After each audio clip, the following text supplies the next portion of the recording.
The message of a crucified Messiah would have religiously offended Jews because a Messiah would have died a death cursed by the law. This is a reference to Deuteronomy 21. Cursed is anyone hanged on a tree. There are complications with this issue. For example, Josephus mentions 800 Pharisees crucified by Alexander Eunaeus. There's nothing about their dying a death cursed of the law and so on. Crucifixion in general doesn't immediately signal anything in particular except bad luck on the receiving end of Roman approbation. So that hasn't been an argument that's been sustained recently. Another explanation for the Jewish persecution of Jewish missionaries of the Jesus movement is that they were hanging around too much with impure Gentiles, eating together, praying together, without requiring that these Gentiles be circumcised, that is, convert to Judaism. The problem with that is that the synagogues are doing exactly the same thing as we just saw on the first page of the handout. There's pagan traffic in and out of the synagogue routinely, just as there's Jewish traffic in and out of town councils, libraries, gymnasia, circuses, and so on. So given this interpenetration of populations, it's part of the normal mixing of the Greco-Roman religious ecosystem. How's that for a word package? Having, particularly focusing in on these, I hate to say the word because it's anachronistic, but these Christian groups, for mixing too closely with Gentiles, really, you have to know nothing about the larger synagogue or larger city context to think of that as an explanation. Another explanation is that once these apostles joined the Jesus movement, and they're telling their Gentiles that the Gentiles don't have to convert, that they themselves became lax. And I'm quoting here a very eminent New Testament scholar, John Barclay. Paul's assimilating practices, quote, transgress the boundaries of the diaspora synagogue.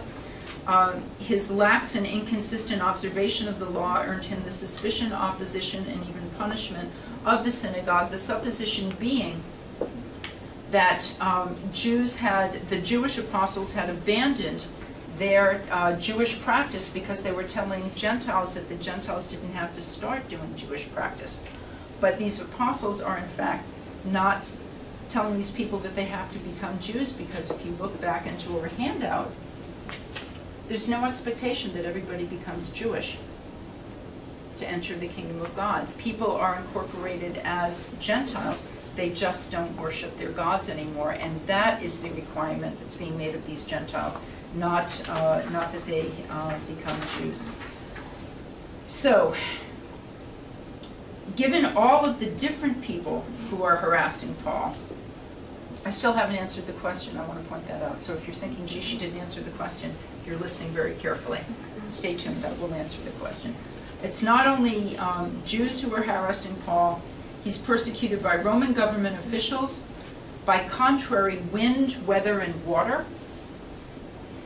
He's in danger from his own people and in danger from pagans who are not Romans. And who are all these persecutors? And I think the answer is that it is not only humans, but also gods. From the moment that the early mission first moved out into the diaspora, the Jesus movement encountered something that they didn't encounter when they were in Judea, and in the Galilee certainly, which is pagans affiliated in different degrees with Jewish communities within a Greco-Roman city. There was a population of God-fearers, but the God-fearers are active pagans who add the Jewish God into their pantheon. They're not converts.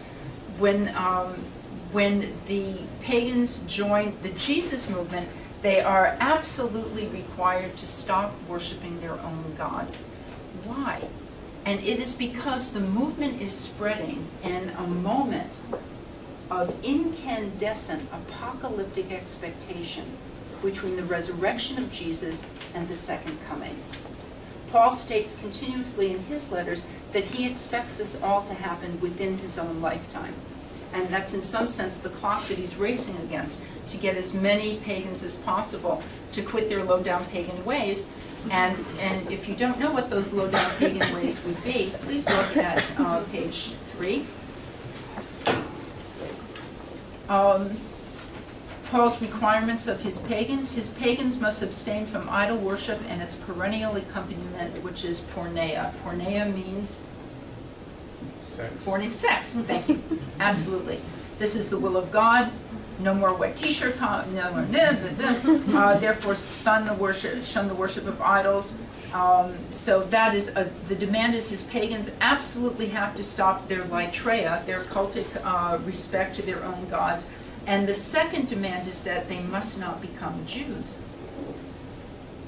Where did he get such an idea? From approximately 200 to 300 years of development of Jewish eschatological themes, where the point is that not just Jews are saved, but all of humanity is saved, which are for the Gentiles to be.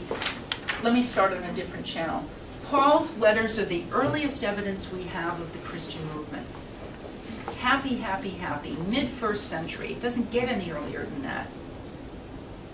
But Paul had joined the movement some 2 decades before that point, so that by the time we get his letters, the kingdom of God is already late, by 20 years. And yet he's insisting in the letters we have from him that the kingdom is now closer at hand than when we first became convinced. The night is far gone, the day is at hand.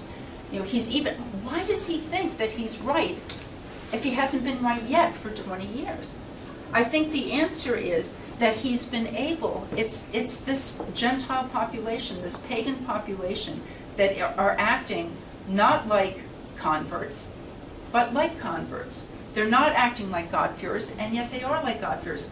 Like God-fearers, they retain their native ethnicity. Unlike God-fearers, they do not worship their own gods anymore. Like converts, they make an exclusive commitment to the God of Israel. Unlike converts, they do not assume responsibility for Jewish ancestral custom. Why should they? 2 good reasons why not. First, any Jew would say that non-Jews are not responsible for Jewish ancestral custom. Duh. Right? I mean, ancestral custom is something that you are given through your ancestors. If you're not a member of that family group, of course you're not responsible. You're responsible for your laws of your own family group. But the second thing is, according to, if you put Paul against this eschatological wallpaper, there's the added reason that these are exactly eschatological Gentiles, and this is a population that's affirming him in his commitment to the idea that he really does know what time it is on God's clock. So why is everybody persecuting Paul? The synagogue goes after Paul because he is destabilizing the neighborhood. He is drawing pagans away from the worship of the gods who look after the well-being of the city, and that endangers the city.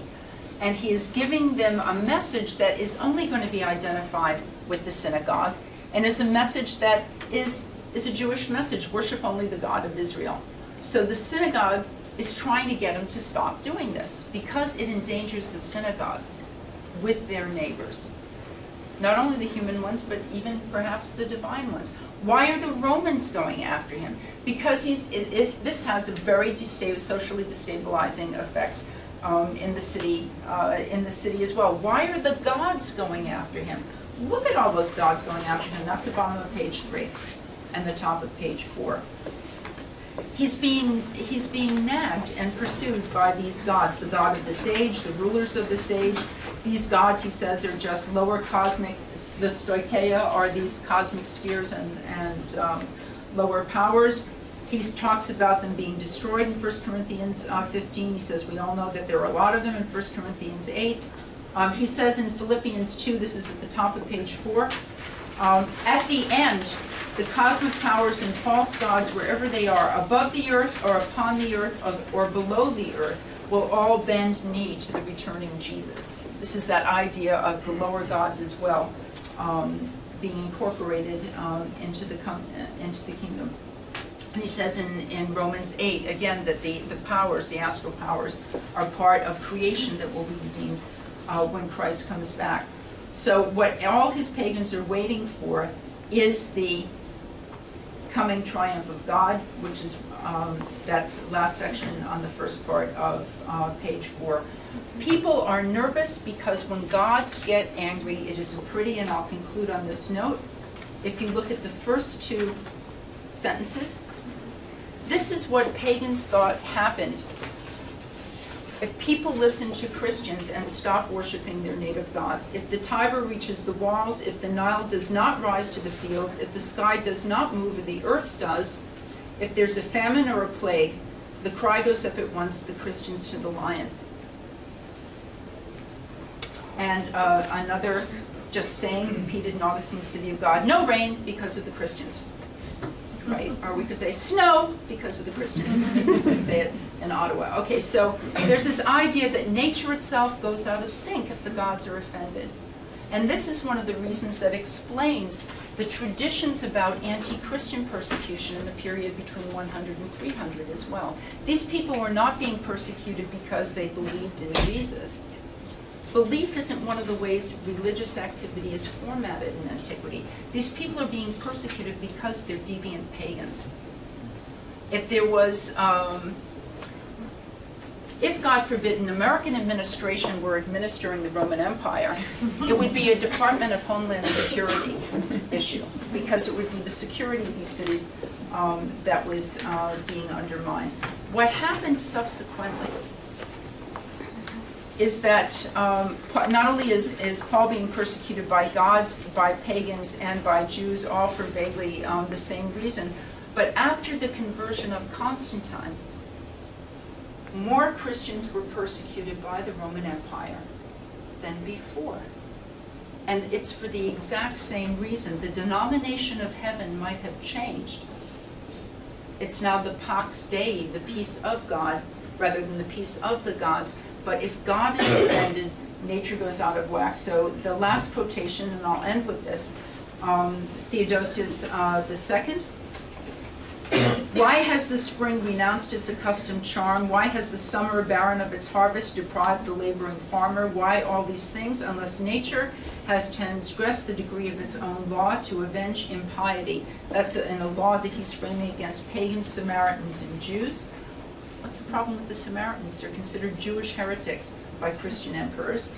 And also he convenes an ecumenical council in 429 so that the condition of the church might honor God, and here's the Homeland Security piece, contribute to the safety of the empire. Nobody wants an angry heaven on their back because you're born into obligations to heaven. So even once heaven becomes less populated in a sense, you still don't want to offend it. So this is why Paul was persecuting. He was protecting his synagogue community. This is why Paul was persecuted. The synagogue communities were trying to protect themselves. This is why Paul is persecuted by pagan gods. And this is why Paul feels that he has been harassed because he doesn't preach circumcision. Conversion, even though it was an odd thing to do, was something that was known in antiquity. Paul is not preaching circumcision. He's saying that these Gentiles are eschatological Gentiles, but that's an intrinsically destabilizing group in the antique city, and that's something that none of these other populations, the human ones or the divine ones, really wanted to accommodate. And that's the story of the handout and what I wanted to tell you today. Thank you very much.